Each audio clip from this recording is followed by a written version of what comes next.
ಎಲ್ಲರಿಗೂ ನಮಸ್ಕಾರ. ನಮ್ಮ ಕಲಾಸ್ ಕರಾವಳಿ ಕಿಚನ್ಗೆ ನಿಮ್ಮೆಲ್ಲರಿಗೂ ಸ್ವಾಗತ. ನಾವಿವತ್ತು ಮಾಡ್ತಿರೋ ರೆಸಿಪಿ ಟೇಸ್ಟಿಯಾದ ಅಂಜಲ್ ಮೀನಿನ ಮಸಾಲೆ ಫ್ರೈ.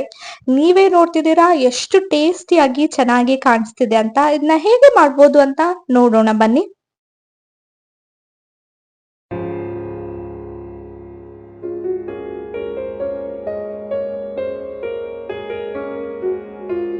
ಫಸ್ಟ್ ನಾವಿಲ್ಲಿ ಒಂದು ಬಾಣಲೆಯನ್ನ ಇಟ್ಕೊಂಡಿದೀವಿ. ಅದಕ್ಕೆ 2 ರಿಂದ 3 ಸ್ಪೂನ್ ನಷ್ಟು ಕೊಬ್ಬರಿ ಎಣ್ಣೆಯನ್ನ ಬಳಸಿದೀವಿ. ಹಾಗೆ 7 ರಿಂದ 8 ಒಣಮೆಣಸಿನಕಾಯಿಯನ್ನ ಹಾಕಿದೀವಿ. ಇದನ್ನ ಸ್ವಲ್ಪ ಹೊತ್ತು ಈ ರೀತಿ ಹುರ್ಕೊಳ್ತಿದೀವಿ. ನೆಕ್ಸ್ಟ್ ಸ್ವಲ್ಪ ಶುಂಠಿಯನ್ನ ಹಾಕೊಂಡಿದೀವಿ. ಹಾಗೆ 1 ಈರುಳ್ಳಿಯನ್ನ ಹಾಕೊಂಡಿದೀವಿ, ಅದನ್ನ ದೊಡ್ಡದಾಗಿ ಹೆಚ್ಕೊಂಡಿರುವಂತದ್ದು.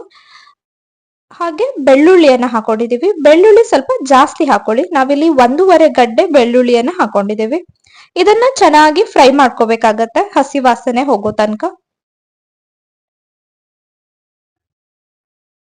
ನೆಕ್ಸ್ಟ್ ನಾವು 1.5 ಸ್ಪೂನ್ ನಷ್ಟು ಕೊತ್ತಂಬರಿ ಕಾಳನ್ನ ಹಾಕೊಂಡಿದೀವಿ. ಹಾಗೆ 1 ಸ್ಪೂನ್ ನಷ್ಟು ಜೀರಿಗೆಯನ್ನ ಹಾಕೊಂಡಿದೀವಿ. ಸ್ವಲ್ಪ ಮೆಂತ್ಯವನ್ನ ಹಾಕೊಂಡಿದೀವಿ. ಇದನ್ನು ಕೂಡ ಚೆನ್ನಾಗಿ ಹುರ್ಕೊಳ್ಬೇಕಾಗತ್ತೆ.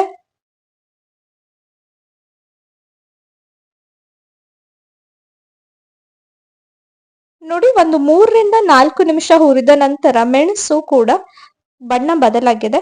ಈಗ ನಾವಿದಕ್ಕೆ 1 ಟೊಮ್ಯಾಟೋನ ಹಾಕೊಳ್ತಿದೀವಿ. ನೆಕ್ಸ್ಟ್ ಸ್ವಲ್ಪ ಕೊತ್ತಂಬರಿ ಸೊಪ್ಪನ್ನು ಕೂಡ ಹಾಕೊಂಡಿದೀವಿ. ಹಾಗೆ 1 ನಿಂಬೆ ಹಣ್ಣಿನ ಗಾತ್ರದ ಹುಣಸೆ ಹಣ್ಣನ್ನ ಹಾಕೊಂಡಿದೀವಿ. ಇದನ್ನ ಮಿಕ್ಸರ್ ಜಾರ್ಗೆ ಹಾಕೊಂಡಿದೀವಿ. ರುಚಿಗೆ ತಕ್ಕಷ್ಟು ಉಪ್ಪು ಹಾಕಿ ಸ್ವಲ್ಪ ನೀರನ್ನ ಸೇರಿಸಿ ಇದನ್ನ ಗ್ರೈಂಡ್ ಮಾಡ್ಕೊಳ್ಬೇಕಾಗತ್ತೆ. ನೆಕ್ಸ್ಟ್ ಅಂಜಲ್ ಮೀನ್ನ ನಾವು ಈ ರೀತಿ ಕಟ್ ಮಾಡಿ ಇಟ್ಕೊಂಡಿದೀವಿ. ನಾವಿಲ್ಲಿ 5 ಪೀಸಸ್ಗಳನ್ನ ಬಳಸಿದೀವಿ. ಇದಕ್ಕೆ ರುಚಿಗೆ ತಕ್ಕಷ್ಟು ಉಪ್ಪನ್ನ ಹಾಕೊಂಡಿದೀವಿ. ಹಾಗೆ ಅರಿಶಿನವನ್ನ ಹಾಕೊಂಡಿದೀವಿ. ಹಾಗೆ ಖಾರ ಪುಡಿಯನ್ನ ಹಾಕೊಂಡಿದೀವಿ, ಅಚ್ಚ ಖಾರದ ಪುಡಿ. ಇದನ್ನ ಈ ರೀತಿ ಮಿಕ್ಸ್ ಮಾಡಿ ಸ್ವಲ್ಪ ಹೊತ್ತು ನೆನೆಯೋಕೆ ಬಿಡ್ಬೇಕಾಗತ್ತೆ. ನಾವು ಆವಾಗ್ಲೇ ಮಸಾಲೆಗೆ ಕೂಡ ಉಪ್ಪನ್ನ ಹಾಕಿರೋದ್ರಿಂದ ಆದಷ್ಟು ಉಪ್ಪನ್ನ ನೋಡ್ಕೊಂಡು ಹಾಕೊಳ್ಳಿ.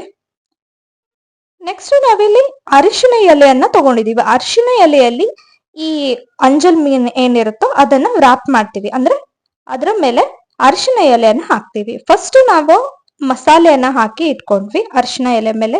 ನಿಮ್ಗೆ ಅರಿಶಿನ ಎಲೆ ಸಿಕ್ತಿಲ್ಲ ಅಂದ್ರೆ ನೀವು ಬಾಳೆ ಎಲೆಯನ್ನು ಕೂಡ ಬಳಸ್ಬೋದು. ಈಗ ಮ್ಯಾರಿನೇಟ್ ಮಾಡೋಕೆ ಇಟ್ಟಂತ ಮೀನನ್ನ ಹಾಕೊಂಡಿದೀವಿ. ಹಾಗೆ ಮತ್ತೆ ಸ್ವಲ್ಪ ಮೇಲ್ಗಡೆಯಿಂದ ಮಸಾಲೆಯನ್ನ ಹಾಕೊಂಡಿದೀವಿ. ಚಿಕ್ಕದಾಗಿ ಹೆಚ್ಚಿರುವಂತಹ ಈರುಳ್ಳಿಯನ್ನು ಕೂಡ ಹಾಕೊಂಡಿದೀವಿ. ಸ್ವಲ್ಪ ಕೊತ್ತಂಬರಿ ಸೊಪ್ಪನ್ನ ಹಾಕಿದೀವಿ.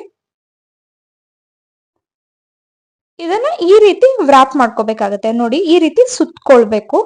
ಅಂಜಲ್ ಮೀನಿನ ಸುತ್ತಲೂ ಈ ರೀತಿ ಸುತ್ತಿ ಒಂದು ದಾರದ ಸಹಾಯದಿಂದ ಇದನ್ನ ಕಟ್ಟಬೇಕಾಗತ್ತೆ. ನಾವಿಲ್ಲಿ ಬಾಳೆ ಗಿಡದ ನಾರನ್ನ ಬಳಸಿದೀವಿ. ತುಂಬಾ ಈಸಿ ಆಗಿರತ್ತೆ ಕಟ್ಟೋಕ್ಕೂ ಕೂಡ. ಹಾಗೆ ತುಂಬಾ ಬೇಗ ಕೂಡ ಇದನ್ನ ಬಿಡಿಸ್ಬೋದು. ನೀವು ಬಾಳೆ ಗಿಡದ ನಾರು ಸಿಕ್ಕಿಲ್ಲ ಅಂದ್ರೆ ದಾರವನ್ನು ಕೂಡ ಕಟ್ಕೋಬಹುದು. ನೋಡಿ, ಈ ರೀತಿ ಇದಕ್ಕೆ ಟೈ ಮಾಡ್ತಿದೀವಿ. ಎಷ್ಟು ಚೆನ್ನಾಗಿ ಕಾಣಿಸ್ತಿದೆ ಅಲ್ವಾ? ಅಷ್ಟೇ ಟೇಸ್ಟಿಯಾಗಿ ಕೂಡ ಇರುತ್ತೆ. ಇದೇ ರೀತಿ 3 ಮೀನನ್ನ ನಾವು ರಾಪ್ ಮಾಡಿ ಇಟ್ಕೊಂಡ್ವಿ. ನೆಕ್ಸ್ಟ್ ಬಾಣಲೆಗೆ ಸ್ವಲ್ಪ ಎಣ್ಣೆಯನ್ನ ಹಾಕೊಂಡಿದ್ವಿ. ಬಾಣಲೆಗೆ ಚೆನ್ನಾಗಿ ಎಣ್ಣೆಯನ್ನ ಸ್ಪ್ರೆಡ್ ಮಾಡ್ಕೊಂಡ್ವಿ. ನಂತರ ಒಂದೊಂದಾಗಿ ಈ ಅಂಜಲ್ ಮೀನನ್ನ ಈ ಬಾಣಲೆ ಒಳಗಡೆ ಇಡ್ತಿದೀವಿ.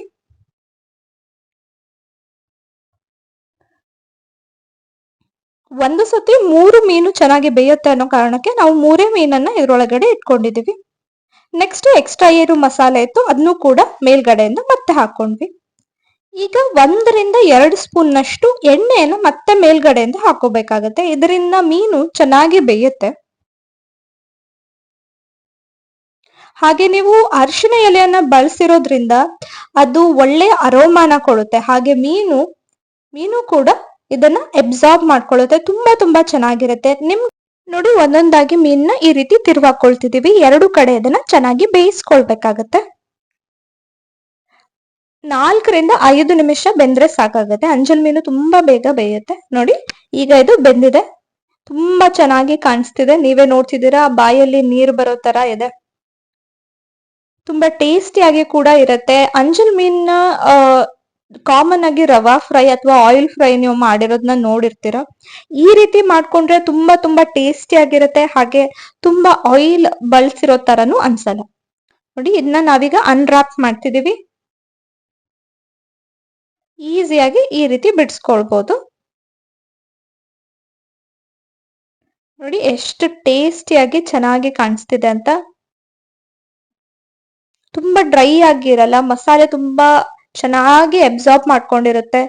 ಹೋಪ್ ನಿಮ್ಮೆಲ್ಲರಿಗೂ ಈ ವಿಡಿಯೋ ಇಷ್ಟ ಆಗಿದೆ ಅಂತ. ವಿಡಿಯೋ ಇಷ್ಟ ಆಗಿದ್ರೆ ನಮ್ಮ ಚಾನೆಲ್ನ ಸಬ್ಸ್ಕ್ರೈಬ್ ಮಾಡ್ಕೊಳ್ಳೋದನ್ನ ಮರಿಬೇಡಿ. Once again thanks for watching the video.